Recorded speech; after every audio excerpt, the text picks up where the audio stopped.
The word premium suggests high quality, the best of the best. But with gasoline, premium is not always better. Thanks in part to coronavirus, gas prices have been relatively low compared with the airy peaks they had seen roughly a decade ago. Americans are paying more for premium gasoline, relative to the regular stuff, than they had in the past.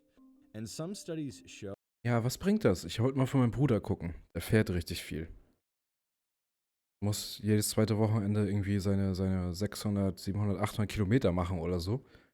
Und dann habe ich mal geguckt, was dieses extra Spritzeug bringt. Und da habe ich geguckt, dieses extra Power mehr Sprit bringt wirklich nur was, wenn dein Motor dafür ausgelegt ist, diese 5 Oktan oder so auch wirklich zu nutzen. Aber die meisten machen das wohl nicht. Und das ist aber echt schwierig für mich, das annähernd rauszufinden. Im Endeffekt habe ich es für seinen Motor auch nicht rausfinden können.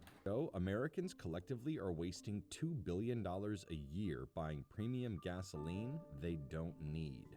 But for the vast majority of the cars over on the road, 90+% of the vehicles on the road, you do not require premium fuel. So it is worth understanding what makes premium gas more expensive and what drivers are actually getting out of it. The primary trait that distinguishes premium gas from lower grade and less expensive fuel is its octane rating. Understanding that octane rating and which cars are engineered for which gasoline is key to knowing whether it is worth ponying up for the pricier stuff. In the United States, there are typically 3 grades of. Ich finde es auch krass, dass Shell ist dann, glaube ich, eine amerikanische Firma, aber ich dachte echt eine Zeit lang, das ist eine deutsche Firma. Und ich bin jedes Mal geflasht, wenn ich eine Shell-Tankstelle in irgendeinem Video in Amerika sehe. Fuel found at the gas pump. Regular, mid-grade, sometimes called plus, and a third level, often called premium or something similar. The way to distinguish these is by their octane ratings, the number that will be typically displayed on the button used to select the fuel grade. Regular has an octane rating of at least 87. Hat er gerade gesagt, die haben einen Knopf dafür, um zu entscheiden, welchen Sprit sie haben wollen? Nee, der meint die Hebel, oder? Mid-grade runs 88 to 90 and premium 91 to 94. In some higher elevation regions, 85 octane gas can be used in some cars and is often found at pumps. An octane rating determines how resistant a fuel will be to combustion, which matters because engines require that gasoline explodes at exactly the right time. In an internal combustion engine, fuel and air combine inside a cylinder chamber where they are compressed by a piston and then ignited by a spark plug. The explosion pushes the piston, which turns a crankshaft and ultimately turns the wheels that move a vehicle. Everything needs to happen in that order, and the process happens extremely quickly because an engine consists of several cylinders.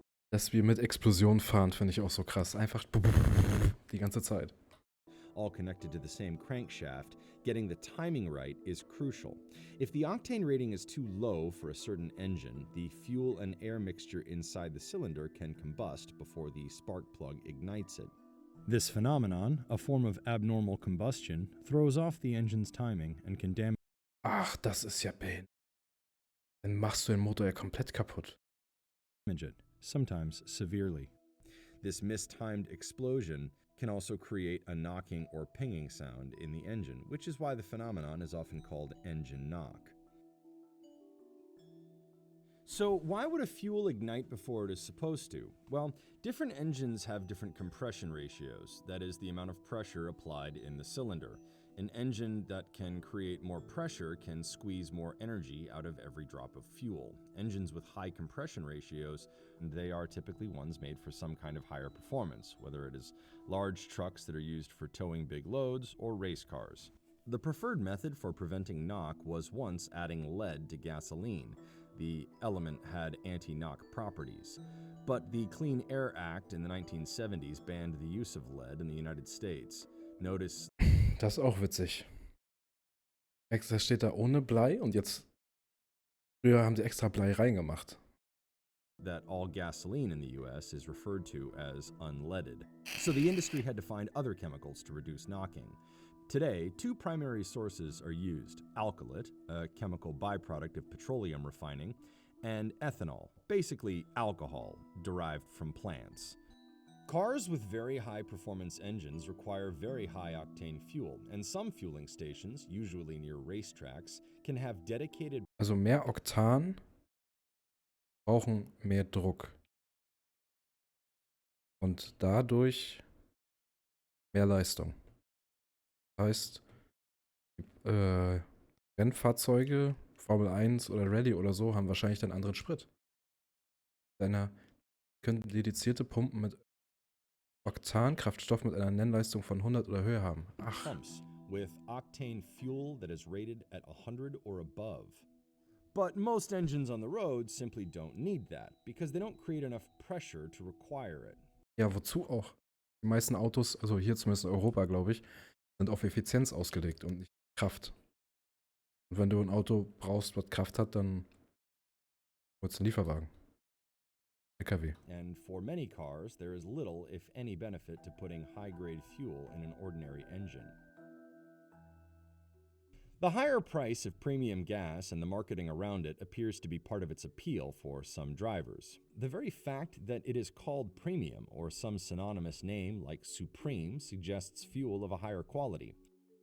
The labeling is certainly something to consider. You know, you put premium on something, and people will assume that it is a premium product, right? And you know, the vehicle is our second largest asset that we own, and I think there are a lot of people that believe that they want to take care of that asset by doing the best thing possible for it. But you're literally putting that money out the tailpipe when you make that decision. There also appears to be a common perception that premium gasoline somehow contains extra ingredients that help clean engines or Das habe ich auch gehört.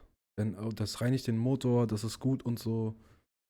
Ich würde jetzt gerne trotzdem rausfinden, nach was ich googeln könnte, um meiner Family zu sagen, ob sich das überhaupt lohnt. Weil du kommst denn ja weiter.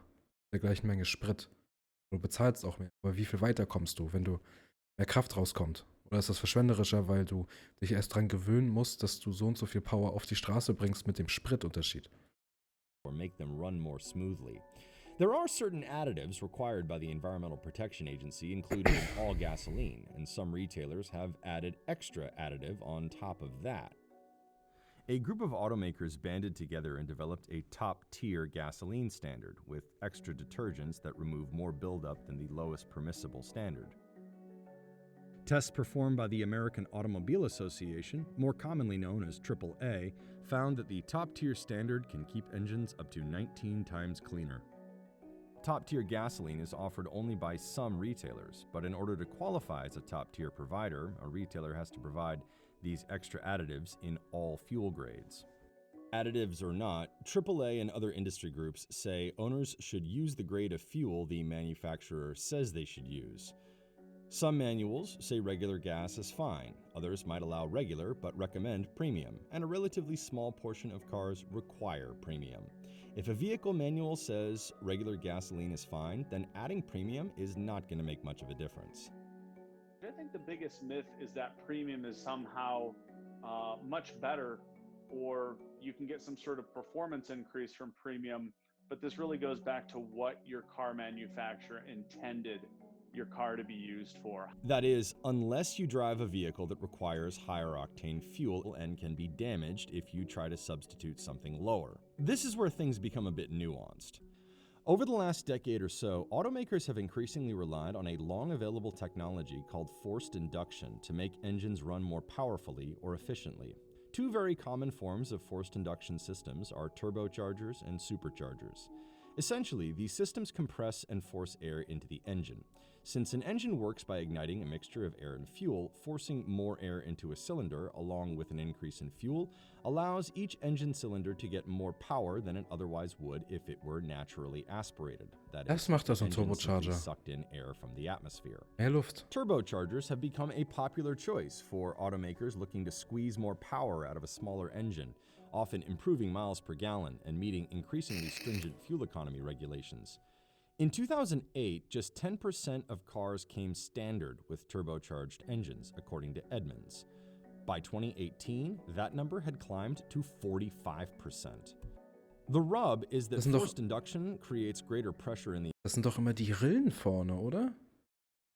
Also bei Need for Speed wird das halt eh immer aus Prinzip gekauft, das weiß jeder. Aber diese Rillen vorne, die sind doch dafür, dass der Turbocharger Luft kriegt, ne? Manchmal sind die auch Busteko, glaube ich.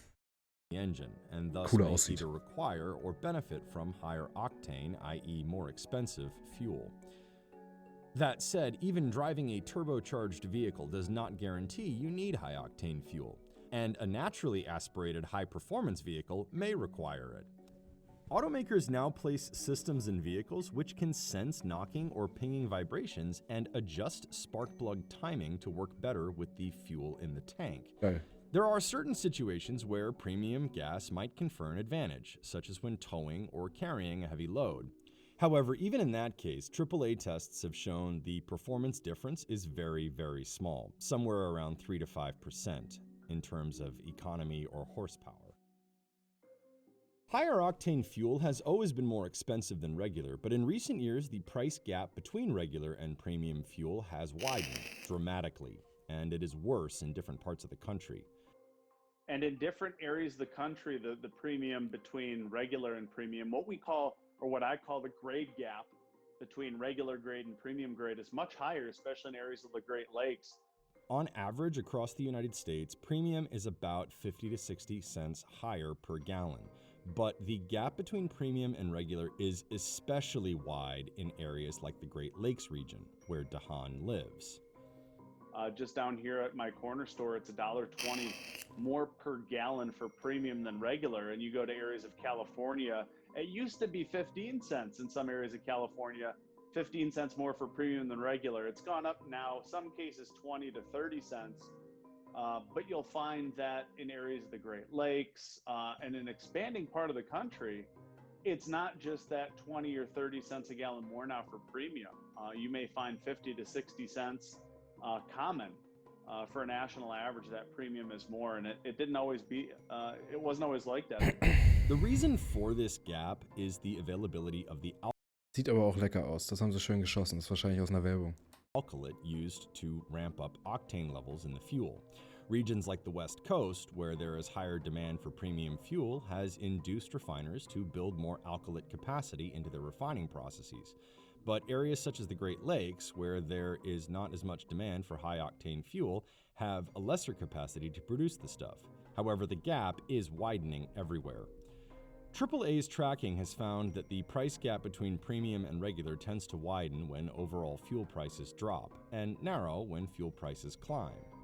So what's probably happening is that as prices come down for gasoline, retailers have found other ways to make additional margin by increasing the price to premium. And it sort of makes sense as someone pulls up to the pump, you find $2 a gallon gasoline, and you think, well, maybe I'll just give my car a treat and treat it to premium. It's only 50 or 60 cents. Das stimmt, das habe ich auch schon öfter gehört. It's so cheap anyhow, why not do it? But our research has shown time and time again that Americans are wasting over $2 billion a year doing that. And it is not a treat for your vehicle unless it requires premium gasoline, in which case you need to run it in there every single tank, regardless of the cost. New fuel blends may help raise octane levels in cars at a lower cost, and one of them may include something you typically see on your dinner plate: corn. Ethanol, which is chemically alcohol, is refined from vegetables, and in the United States, that typically means corn. Ethanol has the benefit of being a very high-octane substance. There are actually many cars on the road that can run on fuels that are up to 85% ethanol, typically referred to as flex fuel vehicles. They first garnered attention as a solution to reducing greenhouse gases.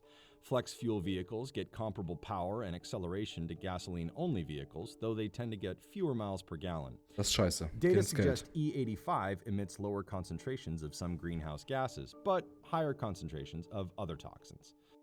Part of what makes ethanol gas a carbon-reducing solution is the fact that it is made from crops, which act as a sink for the carbon dioxide released into the atmosphere by the burning of fuels.